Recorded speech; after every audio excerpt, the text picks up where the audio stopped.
గన్నవరం మాజీ MLA YCP నేత వల్లభనేని వంశీకి ఇవాళ మరో షాక్ తగిలింది.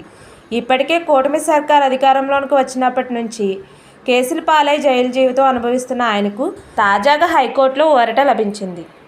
అయితే దీనిపై గుర్రుగా ఉన్న ఏపీ ప్రభుత్వం ఇవాళ కీలక నిర్ణయం తీసుకుంది.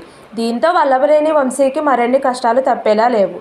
కృష్ణా జిల్లాలో అక్రమ మైనింగ్లో పాల్పడిన కేసులో ముందస్తు బెయిల్ కోరుతూ మాజీ ఎమ్మెల్యే వల్లభనేని వంశీ గతంలో హైకోర్టులో పిటిషన్లు దాఖలు చేశారు.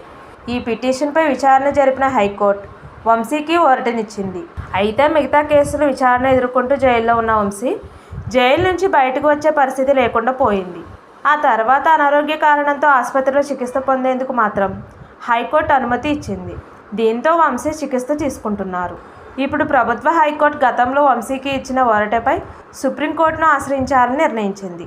ఈ మేరకు పబ్లిక్ ప్రాసిక్యూటర్కు అనుమతి మంజూరు చేస్తూ హోంశాఖ కార్యదర్శి కుమార్ విశ్వజిత్ జీవో జారీ చేశారు. దీంతో ప్రభుత్వం త్వరలో సుప్రీంకోర్టులో ఈ మేరకు అప్పీల్ పిటిషన్ దాఖలు చేసేందుకు సిద్ధమవుతుంది. ఈ నేపథ్యంలో వంశీ విషయంలో సుప్రీంకోర్టు తీసుకునే నిర్ణయం కీలకంగా మారింది.